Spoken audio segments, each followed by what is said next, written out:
Om Shanti. Spark audio book का नाम है मधुबन, मुरली और मुरलीधर, पार्ट 3। मुरली, मधुबन और आदि रत्न। मुरली, मधुबन और मधुबन निवासी। अनादि पिता परमात्मा और आदि पिता प्रजापिता ब्रह्मा के साथ साथ आदि रत्नों के त्याग, तपस्या और सेवा का इस यज्ञ की स्थापना और विश्व नवनिर्माण के पावन कार्य में विशेष भूमिका अर्थात विशेष स्थान है। आदि रत्नों अर्थात यज्ञ की स्थापना में सिंध, हैदराबाद, कराची में ब्रह्मा बाबा के साथ त्याग तपस्या करने वाली और उनके साथ वर्तमान भारत अर्थात मधुबन में आई हुई आत्माएं। जिन आत्माओं ने साकार बाबा के साथ अखंड तपस्या कर इस कल्प वृक्ष की नई कलम लगाई और अपनी तपस्या के बल से इसको सींचा और विस्तार में विशेष योगदान दिया, उन आत्माओं का इस सृष्टि चक्र में विशेष स्थान है।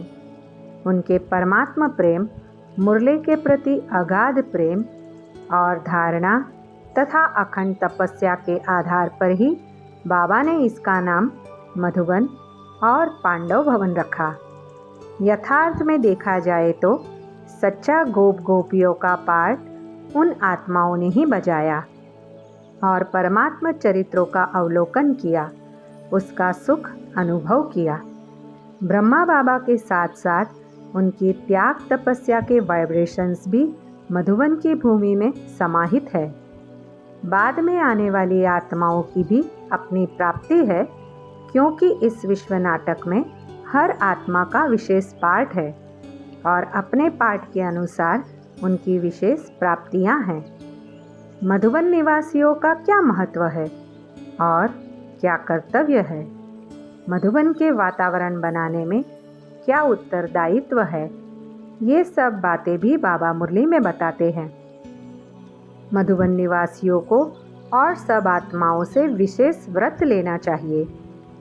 कौन सा व्रत? यही लेना है कि हम सब एक मत, एक ही श्रेष्ठ वृत्ति, एक ही रूहानी दृष्टि और एक रस अवस्था में एक दो के सहयोगी बन, शुभ चिंतक बन, शुभ भावना और शुभकामना रखते हुए और अनेक संस्कार होते हुए भी एक बाप समान सतोप्रधान संस्कार और स्व के भाव में रहने वाला स्वभाव बनाने का किला मजबूत बनाएंगे।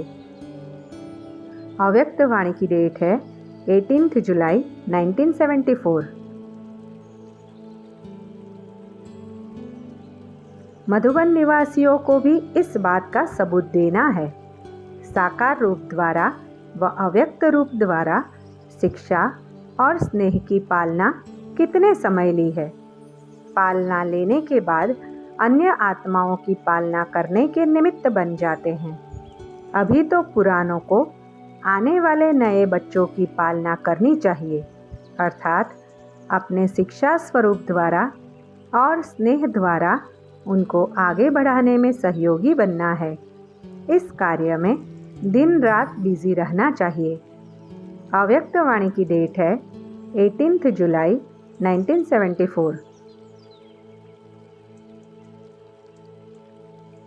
मधुबन वाले आगे के लिए भी अपने मन में आत्माओं को संतुष्ट करने में और शक्तिशाली अनुभव कराने में निमित्त बनते रहेंगे। एडवांस पार्टी में गए विशेष दादियाँ और विशेष भाई 4 बजे वतन में पहुँचे थे। उन्होंने खास मधुबन वालों को इमर्ज करने के लिए कहा। दादी चाहती है कि एक एक मधुबन निवासी बाप समान बन जाए। अव्यक्त वाणी की डेट है 3 अप्रैल 2012। खास दादी ने कहा, मधुबन वालों का सवेरे से रात तक ऐसा कोई संकल्प, बोल, कर्म नहीं हो जो दादियों को या बाप को या किसी को भी पसंद नहीं हो। यह हमारा संदेश खास मधुबन वालों को देना। अव्यक्त वाणी की डेट है 3 अप्रैल 2012। मधुबन वाले बाप दादा को विशेष प्यारे हैं। ऐसे नहीं कि दूसरे प्यारे नहीं हैं, वे भी प्यारे हैं, लेकिन मधुबन वालों से एक बात का विशेष प्यार है। जो भी मधुबन में आते हैं उनकी सेवा के निमित्त है। जो भी आते हैं वे यह वायुमंडल देखकर, आपके दिल के प्यार की शक्ति देखकर खुश हो जाते हैं। मधुबन वालों को चांस है मधुबन का प्यार अनुभव कराने और वायुमंडल को शक्तिशाली बनाने का। अव्यक्त वाणी की डेट है 3 अप्रैल 2012। विशेष वरदान भूमि के निवासी होने के कारण पुरुषार्थ के साथ साथ अनेक प्रकार का सहयोग प्राप्त है। वृत्ति और स्मृति ये दोनों ही पुरुषार्थ में आगे बढ़ने में सहयोगी होते हैं। स्मृति बनती है संग से और वृत्ति बनती वातावरण व वायुमंडल से।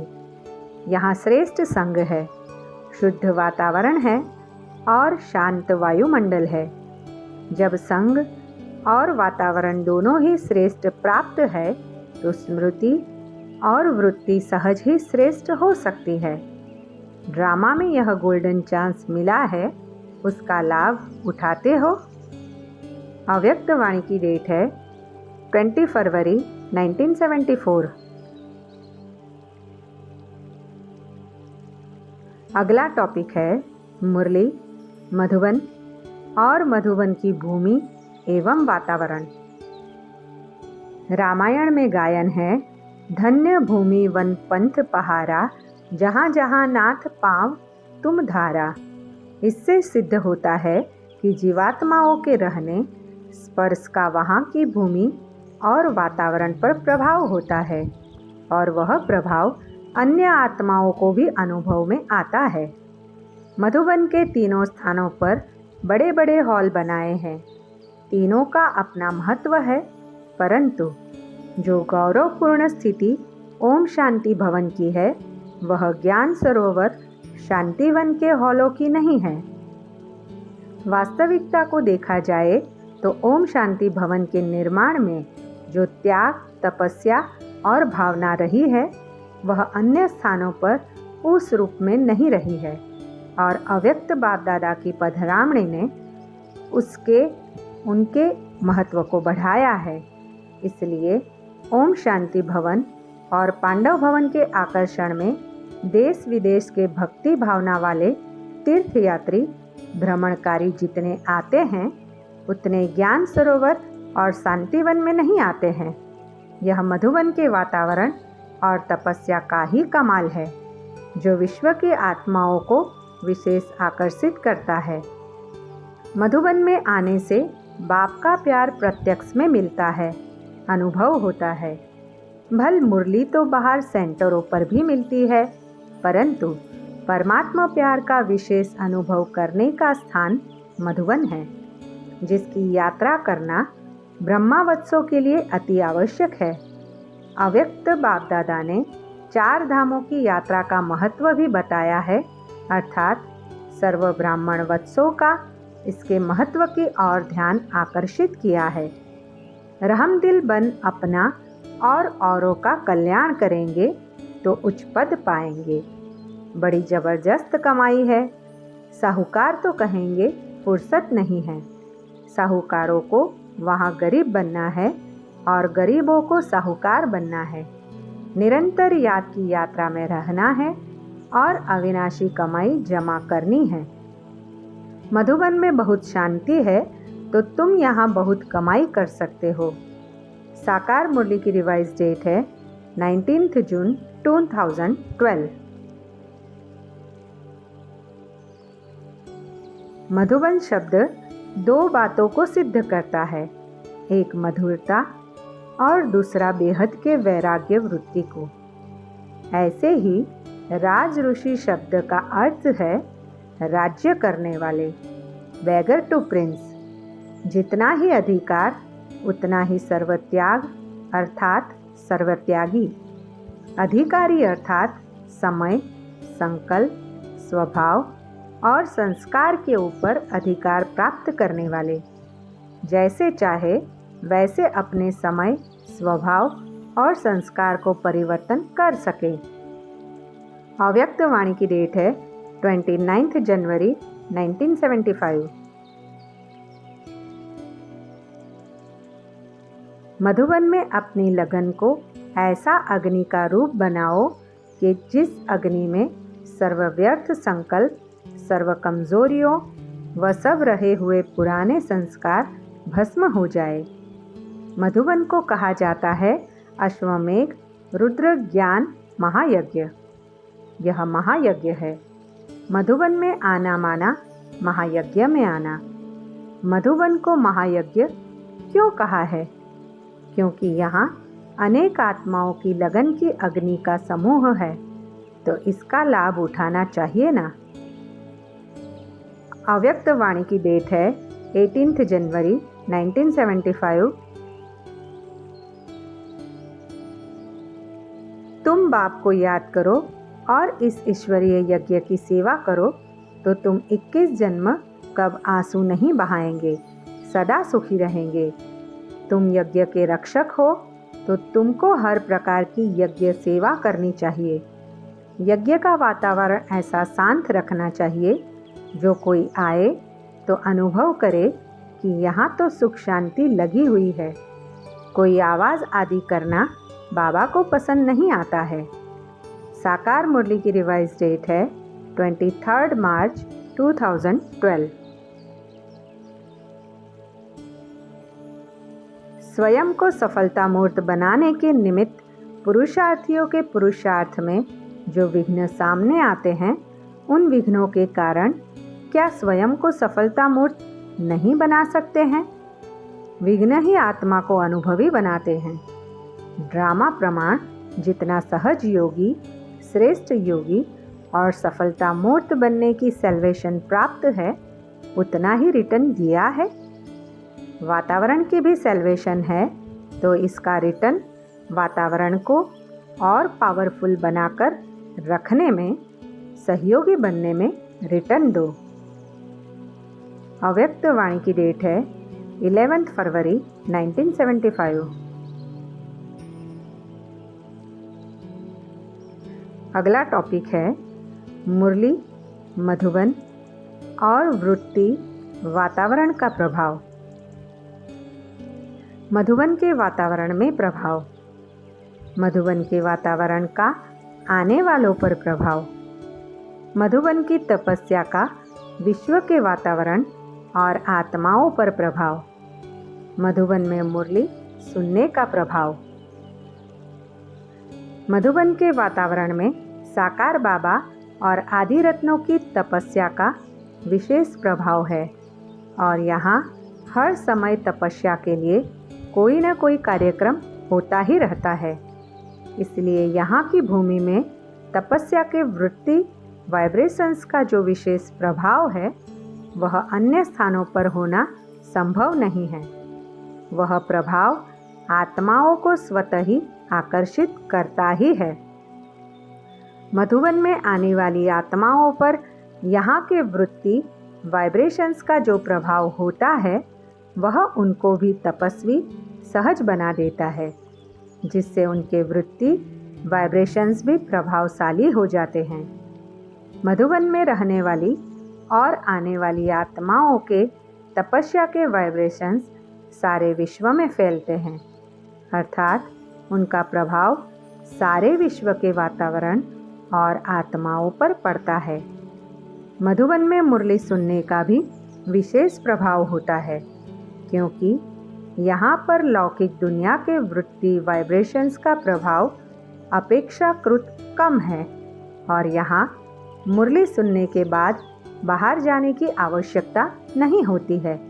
इसलिए उसका मनन चिंतन स्वतः होता है। इसलिए धारणा करने में यहाँ के वातावरण का विशेष सहयोग रहता है। सेंटरों पर यह संभव नहीं होता है, क्योंकि वहाँ तो मुरली सुनने के बाद लौकिक परिवार और गृहस्थ व्यवहार में जाना होता है। किससे भी पूछो शिवरात्रि मनाते हैं? शिव तो निराकार है, फिर उनकी रात्रि कैसे होती है? अभी तुम एक बाप से ही सुनते हो और कोई से कोई बात सुनने की दरकार ही नहीं है। बाप से सुनकर एक दूसरे को ये ज्ञान की पॉइंट सुनाओ। यहाँ तुमको बाप से जो सुख मिलता है उसकी धारणा बहुत अच्छी होती है। हॉस्टल में थोड़े दिन के लिए आते हो। साकार मुरली की रिवाइज डेट है 16 जुलाई 2012। यह निश्चय हो जाए कि हम बेहद के माता पिता के साथ घर में बैठे हैं। यह ईश्वरीय घर है, फिर दर कहो या घर कहो, बात एक ही है। दर पर आया माना घर में आया, दर से ही घर में आता है। तो यह ईश्वरीय घर, यहाँ माता पिता भाई बहन है। यहाँ से तुम बाहर जाते हो तो अवस्था में रात दिन फर्क पड़ जाता है। साकार मुरली की रिवाइज डेट है 16 जुलाई 2012। मधुबन की क्या महिमा करते हो? कहते हो ना कि यह परिवर्तन भूमि है। आप सभी परिवर्तन भूमि या वरदान भूमि में आए हुए हो। यहाँ आना अर्थात वरदान पाना, परिवर्तन करना। अब क्या परिवर्तन करना है? जो विशेष कमजोरी व विशेष संस्कार समय प्रति समय विघ्न रूप बनता है, ऐसा संस्कार व ऐसी कमजोरी यहाँ परिवर्तन करके जाना है। अव्यक्त वाणी की डेट है 18 जनवरी 1975। यह है मधुबन। यहाँ ऐसे भी बहुत आते हैं, कहते हैं हम जाकर सेंटर खोलेंगे, बाहर जाकर गुम हो जाते हैं। यहाँ ज्ञान का गर्भ धारण करते हैं, बाहर जाने वह नशा घूम हो जाते हैं। माया भी ऑपोजिशन बहुत करती है। ऐसे नहीं कहो कि बाबा आप माया को कहो कि हमको घुसा न मारे। यह युद्ध का मैदान है, बहादुर बन माया पर जीत पानी है। साकार मुरली की रिवाइज डेट है 28 मई 2012। अभी वायुमंडल ऐसा पावरफुल बनाओ, जो कोई दरवाजे से आए तो अनुभव करे कि कौन से स्थान पर आए हैं। शांति तो अनुभव करते हैं, लेकिन शक्ति की अनुभूति हो कि यहाँ से जो चाहे वह मिल सकता है। विचित्र स्थान है, यह अनुभव करें। पॉजिटिव करेंगे तो नेगेटिव दबता जाएगा। अव्यक्त वाणी की डेट है 3 अप्रैल 2012। श्रेष्ठ संघ की भी सैल्वेशन है, तो जो भी आत्माएं अपना भाग्य प्राप्त करने के लिए आती है, उनको भी अपने संघ की श्रेष्ठता का अनुभव हो, अर्थात अनुभव कराओ। यह है रिटर्न। सब अनुभव करे कि ये सब आत्माएं परमात्मा संघ के रंग में रंगी हुई है। रूहानी संघ और अपने चरित्रों द्वारा श्रेष्ठ बनेंगे। आपका प्रैक्टिकल साकार स्वरूप का सैंपल देखकर उनमें विशेष उमंग उत्साह रहे। अव्यक्त वाणी की डेट है 11 फरवरी 1975। यहाँ तुम सम्मुख बैठकर सुनते हो तो तुम्हारी बुद्धि का योग बाप के साथ रहता है। फिर जब बाहर जाते हो तो वह अवस्था बदल जाती है। यहाँ स्वयं ज्ञान का सागर परम पिता परमात्मा ज्ञान का बाण मारते हैं, इसलिए मधुबन की महिमा है। गाते हैं ना, मधुबन में मुरली बाजे। मुरली तो अन्य बहुत स्थानों पर भी बजती है, परंतु यहाँ सम्मुख बैठकर समझाते हैं। साकार मुरली की रिवाइज डेट है 23 अगस्त 2012। बाप के सम्मुख आने से ज्ञान के अच्छे बाण लगेंगे, क्योंकि वह सर्वशक्तिवान है। बच्चे भी ज्ञान बाण मारना सीखते हैं, परंतु नंबरवार पुरुषार्थ अनुसार। यहाँ तुम डायरेक्ट सुनते हो। अभी तुम जानते हो, जितना हम पुरुषार्थ करेंगे, बाबा को याद करेंगे, ज्ञान की धारणा करेंगे और दूसरों को भी ज्ञान की धारणा कराएंगे, उतना उच्च पद पाएंगे। साकार मुरली की रिवाइज डेट है 23 अगस्त 2012। बाहर जाने से नरकवासियों का संग मिलता है तो सब भूल जाते हैं, इसलिए बाप वार्निंग देते हैं, बच्चे इस ईश्वरीय बचपन को कब भूलना नहीं। ज्ञान बुद्धि में नहीं है तो वाहियात बातें सुनाकर एक दो का माथा ही खराब कर देते हैं। इसलिए बाबा कहते हैं, सिवाय ज्ञान की बातों के और किसी की ग्लानि आदि की उल्टी सुल्टी बातें सुनो नहीं। साकार मुरली की रिवाइज डेट है 21 जुलाई 2012। अगला टॉपिक है मुरली, मधुबन और आबू पर्वत। साकार बाबा ने अनेक बार मुरली में कहा है कि हम अनायास ही आबू में आ गए हैं। अभी देखते हैं कि हमारा यादगार मंदिर दिलवाड़ा आबू में ही है। भक्ति मार्ग के शास्त्रों में भी आबू की महिमा है, इसलिए सभी देशों के पर्यटक और तीर्थयात्री आबू में आते हैं और विश्व में परमात्मा का संदेश पहुंचता रहता है। हमारे ज्ञान और परमात्मा के स्थापना के कार्य का स्पष्टीकरण दिलवाड़ा से जितना स्पष्ट होता है, उतना और किसी मंदिर से नहीं होता। यह भी ड्रामा की अविनाशी नूंद है। आबू में आने के बाद ही विश्व कल्याण की सेवा अर्थ आत्माएं निकली। आबू और आबू में मधुबन विश्व रचना का केंद्र बिंदु है, जहां सृष्टि चक्र की नई रचना का कार्य संचालित होता है। अर्थात सृष्टि चक्र की नई रचना का सारा कार्य मधुबन के चारों ओर घूमता है।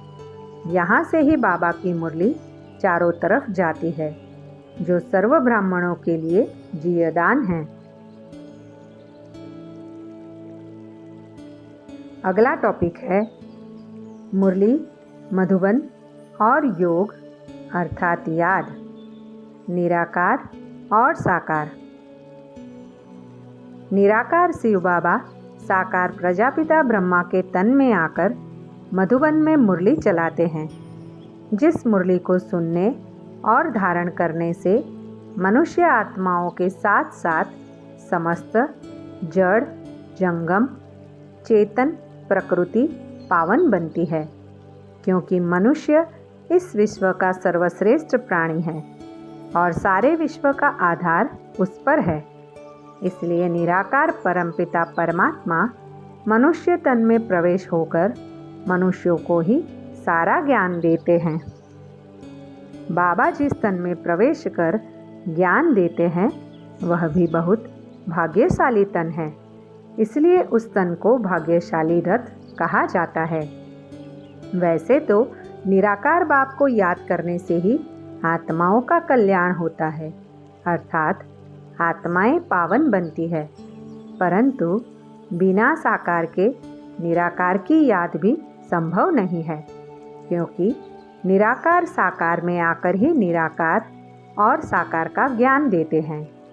इसलिए मुरली में बाबा ने निराकार और साकार दोनों का महत्व बताया है और कैसे हम निराकार बाप को याद करें वह भी बताया है। बाबा मुरली में याद का यह राज समझाते हैं कि जब तुम साकार ब्रह्मा बाबा से मिलते हो तो निराकार बाप को याद कर मिलो। बिना निराकार बाप की याद के साकार से मिलते हो तो वह व्यभिचारी याद हो जाती है, उससे आत्मा पावन नहीं बन सकती है और ही गिरती कला में चली जाती है।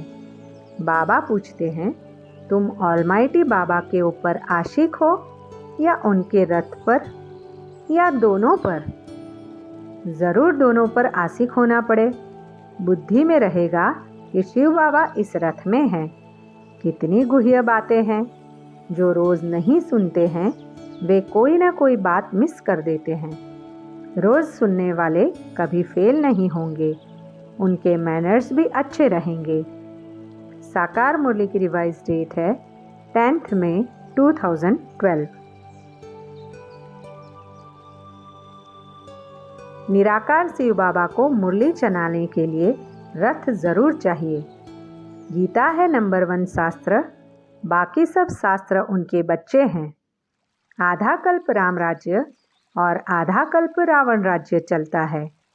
यह राम राज्य और रावण राज्य का खेल बना हुआ है जो पूरा आधा आधा कल्प चलता है।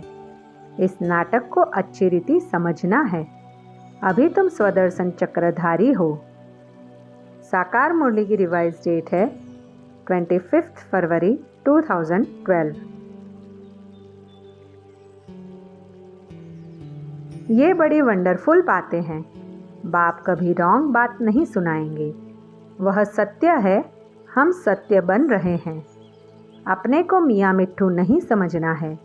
जब तक परिपूर्ण बने तब तक कुछ न कुछ भूल हो सकती है, परंतु तुम्हारा काम है शिव बाबा से। मनुष्य तो कुछ भी भूले कर सकते हैं।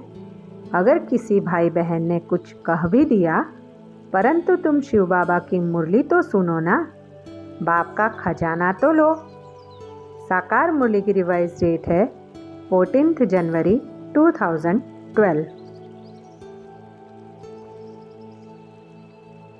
ऐसे नहीं कि हमारा तो शिव बाबा से डायरेक्ट कनेक्शन है। अरे शिव बाबा का वर्षा तो इन द्वारा ही मिलेगा ना। इनको दिल का समाचार सुनाना है, इनसे राय लेनी है। शिव बाबा कहते हैं मैं राय तो साकार द्वारा ही देंगे। उल्टे अहंकार में आकर अपनी बर्बादी कर देते हैं। साकार की दिल से उतरे तो निराकार की दिल से भी उतर जाते हैं। ऐसे बहुत है जो कभी मुरली भी नहीं सुनते। साकार मुरली की रिवाइज डेट है 19 नवंबर 2011। बाबा कहते हमेशा समझो कि शिव बाबा मुरली चलाते हैं। बुद्धि में होगा कि शिव बाबा डायरेक्शन देते हैं तो बाबा भी याद रहेगा और डर भी रहेगा। सिर पर पापों का बोझा बहुत है, सच बताने से आधा कम हो जाएगा।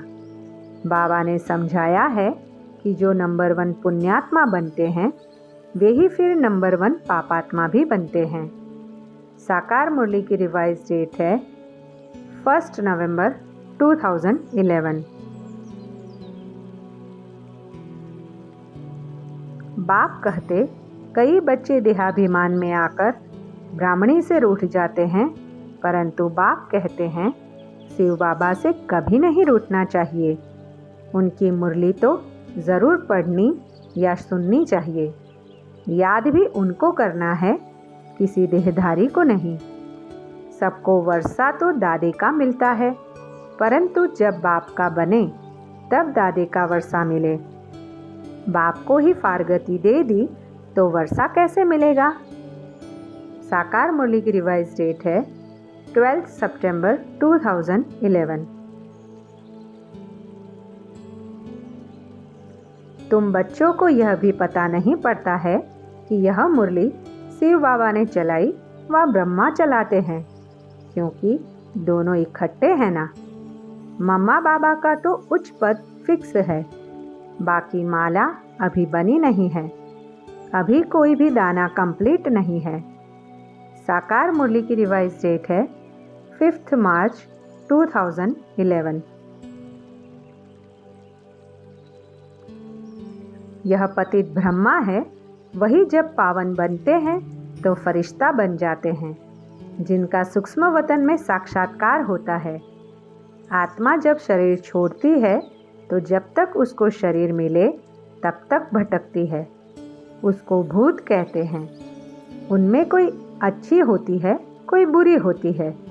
बाप ज्ञान का सागर है, वह हर एक बात की समझानी देते हैं। साकार मुरली की रिवाइज डेट है 8 मार्च 2011। बच्चों को मालूम है कि बाबा 2 बजे उठकर मुरली लिखते थे, फिर तुम पढ़कर क्लास कराते थे। बाबा भी सुनते थे कि देखे बच्चे कैसे मुरली चलाते हैं। यह सब शिव बाबा का ही कमाल था। मुरली नहीं सुनते हो, फिर बाप को भी याद नहीं कर सकेंगे। सर्विस से ही बच्चों की वफादारी, फरमान बरदारी सिद्ध होती है। बाप से सम्मुख सुनने से नशा चढ़ता है, वैराग्य आता है। साकार मुरली की रिवाइज डेट है 5 सितंबर 2012। तुम बच्चे यहाँ योग सीखने के लिए नहीं आए हो, यहाँ तुम आते हो सम्मुख बाप से मुरली सुनने। बाप की मुरली बहुत प्यारी लगती है। योग तो तुम चलते फिरते भी कर सकते हो। यहाँ तुम्हारी पढ़ाई और योग इकट्ठे हैं। पढ़ाई को पढ़ना है और पढ़ाने वाले को भी याद करना है। बाप इस मुख का आधार लेकर कहते हैं, मामेकम याद करो। साकार मुरली की रिवाइज डेट है 6 सितंबर 2012। शिव बाबा सभी आत्माओं को श्रीमत देते हैं कि मुझ निराकार शिव बाबा को याद करो, क्योंकि वह सर्व आत्माओं का लिबरेटर है। लिबरेटर माना सद्गति दाता। यहाँ तुम सम्मुख बैठे हो तो याद अच्छी रहती है, इसलिए नशा चढ़ता है। घर जाने से भूल जाते हो। निराकार को वर्षा देने के लिए ज़रूर साकार में आना पड़े। निराकार बाप के हम अविनाशी बच्चे हैं, फिर प्रजापिता ब्रह्मा के साकारी बच्चे हैं। साकार मुरली की रिवाइज डेट है 21 जुलाई 2012। अगला टॉपिक है मुरली, मधुबन और साकार एवं अव्यक्त मिलन।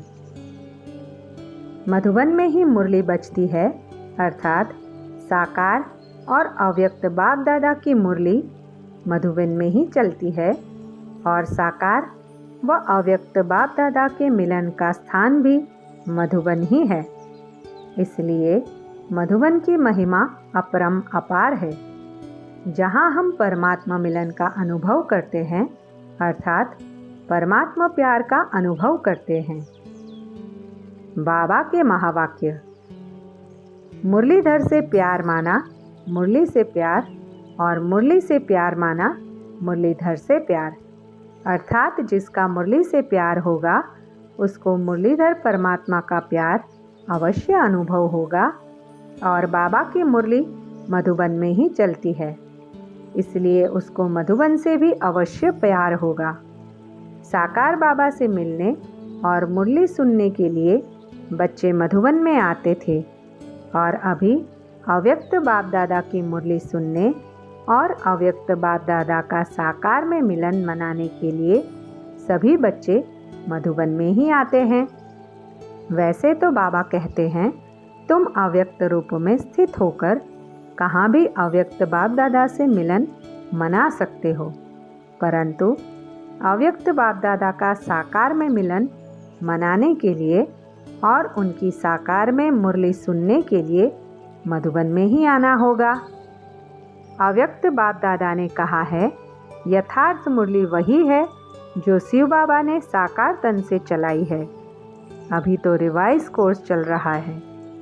अव्यक्त मुरली भी वास्तव में रिवाइज कोर्स ही है। साकार के द्वारा शिव बाबा ने जो ज्ञान दिया उसकी धारणा करके ही साकार ब्रह्मा बाबा अव्यक्त फरिश्ता बने। ज्ञान के गुह्य रहस्यों का ज्ञान शिव बाबा ने साकार में ही दिया है। बाप के सामने बैठने से बच्चों को बादशाही का नशा चढ़ता है। पहले बाप का नशा, फिर बादशाही का नशा चढ़ता है। यहाँ तुम जानते हो, बाप से हमको स्वर्ग का वर्षा मिलता है। बाप को देखने से बच्चों को स्थायी खुशी होनी चाहिए, उसको ही रूह रिहान कहा जाता है। तुम जानते हो, अभी हमारा देहाभिमान निकल रहा है, हम देही अभिमानी बन रहे हैं। साकार मुरली की रिवाइज डेट है 8 जून 2012। कोई बात नहीं, लेकिन अभी बाकी जो भी समय मिला है उसमें बाप का महावाक्य ज़रूर सुनना। बाप परमधाम से आता है, सूक्ष्म वतन से ब्रह्मा बाबा आता है और आकर महावाक्य उच्चारण करते हैं।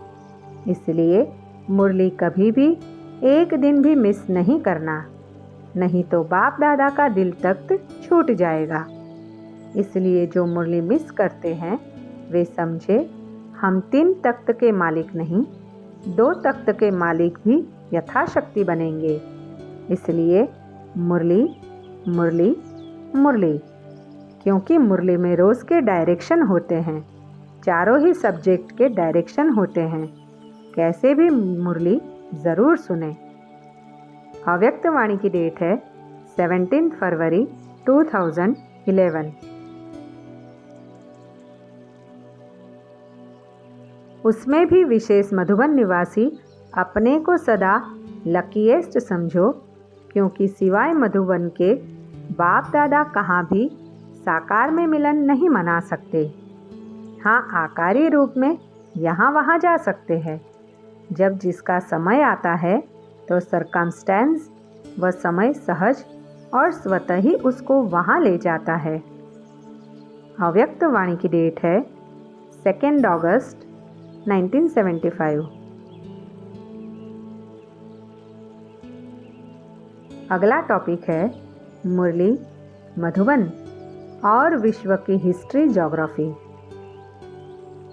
अभी तुम त्रिनेत्री बने हो। त्रिनेत्री बने तब त्रिकालदर्शी बने, क्योंकि आत्मा को ही ज्ञान मिलता है। बाप कहते हैं अभी नाम रूप से न्यारा बनो, अपने को अशरीरी आत्मा समझो। अभी हम सतयुग से लेकर कलयुग अंत तक की हिस्ट्री ज्योग्राफी समझ रहे हैं। यह बेहद की हिस्ट्री ज्योग्राफी अभी तुम्हारी बुद्धि में है। साकार मुरली की रिवाइज डेट है 28 मई 2010। ज्ञान सागर कल्पवृक्ष के बीज रूप निराकार परमपिता परमात्मा ने साकार प्रजापिता ब्रह्मा के तन में प्रवेश होकर मधुबन में मुरली के द्वारा इस विश्व नाटक की हिस्ट्री ज्योग्राफी का ज्ञान दिया है और विश्व रचना के अनेक गुह्य रहस्यों का स्पष्टीकरण किया है। बाबा ने यह भी बताया है कि हिस्ट्री चेतन आत्माओं की होती है और ज्योग्राफी जड़ जंगम प्रकृति की होती है, परंतु दोनों एक दूसरे के पूरक है। अर्थात चेतन आत्माएं जो भी पार्ट बजाती है उसमें ज्योग्राफी का आधार अवश्य होता है और ज्योग्राफी में भी जो परिवर्तन होता है उसका कारण चेतन आत्माओं के कर्म संस्कार है, क्योंकि चेतन आत्माओं के कर्मानुसार सुख दुख देने के लिए ही ज्योग्राफी अर्थात जड़ जंगम प्रकृति में परिवर्तन होता है। इस हिस्ट्री ज्योग्राफी से हम तीनों लोकों और तीनों कालों को जान सकते हैं और इस विश्व नाटक का परम सुख अनुभव कर सकते हैं और भविष्य के लिए पुरुषार्थ करके भविष्य को भी सुखद बना सकते हैं। हिस्ट्री सृष्टि चक्र का ज्ञान हिस्ट्री है, जिसमें परमात्मा ने आदि से लेकर अंत तक कैसे ये विश्व नाटक चलता है, उसमें क्या क्या घटनाएं होती है और उससे हमारा क्या संबंध है, उसके विषय में ज्ञान दिया है। ज्योग्राफी तीनों लोकों का ज्ञान भी परमात्मा ने मुरली के द्वारा दिया है और सृष्टि चक्र के आदि से अंत तक कैसे इस धरा पर परिवर्तन होता है, समय समय पर जड़ जंगम प्रकृति कैसी होती है, वह भी बताया है। बाबा ने मुरली में इस सृष्टि चक्र की सत्य हिस्ट्री ज्योग्राफी का जो ज्ञान दिया है वह बहुत ही जानने योग्य है और उसको यथार्थ रीति जानने वाला ही मनुष्य से देवता बनने का यथार्थ पुरुषार्थ कर सकता है, अपने भाग्य को बना सकता है। ज्ञान सागर बाबा ने इस सृष्टि चक्र की हिस्ट्री ज्योग्राफी के जिन गुह्य रहस्यों का ज्ञान दिया है उनमें सृष्टि रचना अर्थात इसके कलम का ज्ञान हूबहू पुनरावृत्ति का ज्ञान, पूज्य और पुजारी का ज्ञान, सूक्ष्म वतन का ज्ञान, विभिन्न धर्मों की स्थापना का ज्ञान, कलयुग और सतयुग के संगम पर भौगोलिक परिवर्तन एवं त्रेता और द्वापर के संगम के भौगोलिक परिवर्तन का ज्ञान, भारत के उत्थान पतन की हिस्ट्री आदि विशेष है। इस प्रकार हम देखते हैं कि इस सृष्टि चक्र की हिस्ट्री ज्योग्राफी में परमात्मा की मुरली और मधुबन का महत्वपूर्ण स्थान है। सतयुग में ज्ञान सागर की ज्ञान बरसात नहीं होती है, क्योंकि वहाँ तो ज्ञान सागर की वर्षा से पावन बने हुए हैं। ज्ञान के साथ फिर वैराग्य भी चाहिए। किस चीज़ का वैराग्य? सारी पुरानी पतित दुनिया का बुद्धि से वैराग्य। तुम जानते हो, शांति धाम सभी आत्माओं का घर है, जहाँ सब आत्माएं रहती है। यह तुम बच्चों की ही बुद्धि में है और किसकी बुद्धि में यह ज्ञान नहीं है। साकार मुरली की रिवाइज डेट है 18 जून 2012। तुम तो चैलेंज देते हो कि सतयुगी श्रेष्ठाचारी देवीय राज्य में पहले पहले 9 लाख ही मनुष्य होंगे। कोई बोले इसका क्या प्रूफ है? तो कहो, यह तो समझ की बात है ना कि सतयुग में झाड़ छोटा ही होगा, फिर धीरे धीरे वृद्धि को पाएगा। बाबा मुरली में सब डायरेक्शन देते रहते हैं। हर एक चित्र की समझानी बड़ी अच्छी है। साकार मुरली की रिवाइज डेट है 14 अक्टूबर 2011। तुमको वहाँ भी मुरली मिलती है, कोई समय मुरली नहीं भी मिलेगी। ऐसी आफतें आएगी, हंगामा आदि होगा कि तुमको मुरली नहीं मिल सकेगी। तो भी तुमको बाप को याद करना है। तुम इन आँखों से जो कुछ भी देखते हो वह कुछ भी नहीं रहेगा, सब भस्म हो जाएगा। परंतु प्रलय तो होती नहीं है। दुनिया तो एक ही है, जो नई से पुरानी और पुरानी से नई होती है। साकार मुरली की रिवाइज डेट है 22 जुलाई 2011। अगला टॉपिक है मुरली और कर्म। गायन है कर्म प्रधान विश्व रची राखा, जो जस किन्हतासु फल चाखा। तुलसी यह तन खेल है मनसा भया किसान, जो जस बुवे सो तस लूने निधान। इन सब से सिद्ध होता है कि इस सृष्टि कर्म क्षेत्र है जिसमें कर्म प्रधान है, अर्थात हर आत्मा को उसके कर्मों अनुसार सुख दुख मिलता है। परमात्मा ज्ञान का सागर है, वह आकर कर्म का यथार्थ राज बताते हैं और हमारे कर्म श्रेष्ठ हो उसका विधि विधान भी मुरली के द्वारा बताते हैं। मुरली के द्वारा परमात्मा ने कर्मों की गहन गति का ज्ञान दिया है, अर्थात सुकर्म अकर्म विकर्म क्या होते हैं, उनका आत्माओं के सुख दुख में क्या स्थान है, उसका ज्ञान देकर सुकर्म करना सिखाया है। जिनसे कर्म के आधार पर आत्माएं अपना और विश्व का कल्याण करती है और सतयुग त्रेता के लिए शुभ कर्मों का खाता जमा करती है। परमात्मा सर्व आत्माओं का पिता है, वह आकर सर्व आत्माओं को जन्मसिद्ध अधिकार अर्थात वर्षा देते हैं। परंतु सृष्टि चक्र के कर्म और फल के विधि विधान अनुसार वह वर्षा हर आत्मा अपने कर्मों के आधार पर ही लेती है। परमात्मा तो सबका पिता है, समदर्शी है, इसलिए वह किसको अधिक या किसको कम नहीं देता है, परंतु यह कम या अधिक हर एक के कर्मों के आधार पर हो जाता है। यह वैरायटी ड्रामा है, हर आत्मा का अपना पार्ट है, इसलिए पार्ट के अनुसार इसमें नंबरवार होना ही है। किन्हीं दो आत्माओं का पार्ट एक जैसा हो नहीं सकता। विश्व नाटक की इस विविधता के लिए कर्मों का महत्वपूर्ण स्थान है। कर्मों का यह सब ज्ञान भी बाबा ने मुरली में ही दिया है। जो मुरली को जितना विधि विधान के अनुसार पढ़ते हैं उतना ही उनके जीवन में ये कर्मों के ज्ञान की धारणा होती है और उतना ही वे श्रेष्ठ कर्म करने में समर्थ होते हैं। पवित्रता के साथ चलन भी बहुत अच्छी चाहिए। चलन खराब है तो वे भी काम के नहीं हैं, वे सेवा कर नहीं सकते। तुमको पारलौकिक बाप कहते हैं, बच्चे पवित्र बनो, देही अभिमानी बनो, कब क्रोध नहीं करना है। यज्ञ में रहकर विकार में जाने से तुम यज्ञ को अपवित्र बनाते हो तो बहुत कड़ा दंड मिलता है। साकार मुरली की रिवाइज डेट है 18 मई 2012। विचार करो, आप लोगों को बाप द्वारा जो जिम्मेवारी व क्या कार्य मिला है वह कितना बड़ा है और अब तक भी कार्य कितना रहा हुआ है। साथ साथ अपने विकर्मों को भस्म करने का कार्य है। कितने जन्मों का बोझ सिर पर है जो भस्म करना है। एक तो ज्ञान खजाने को सुमिरन करने का कार्य, दूसरा विकर्म भस्म करने का कार्य और तीसरा विश्व के कल्याण का कार्य।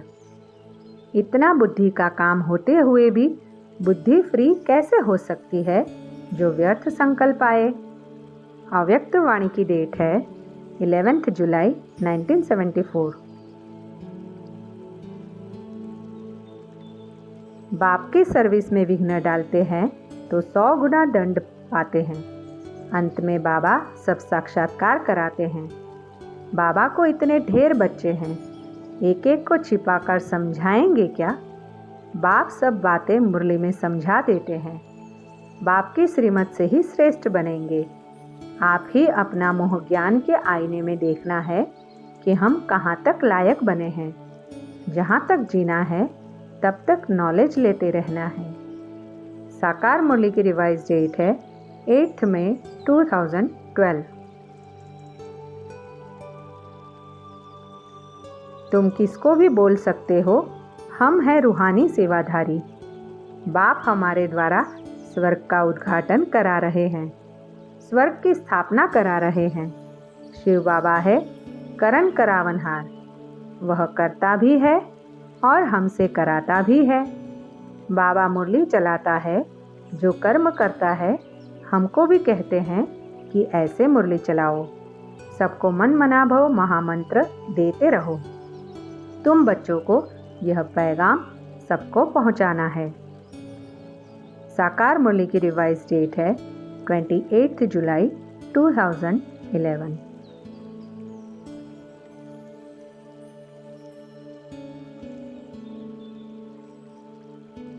ओम शांति।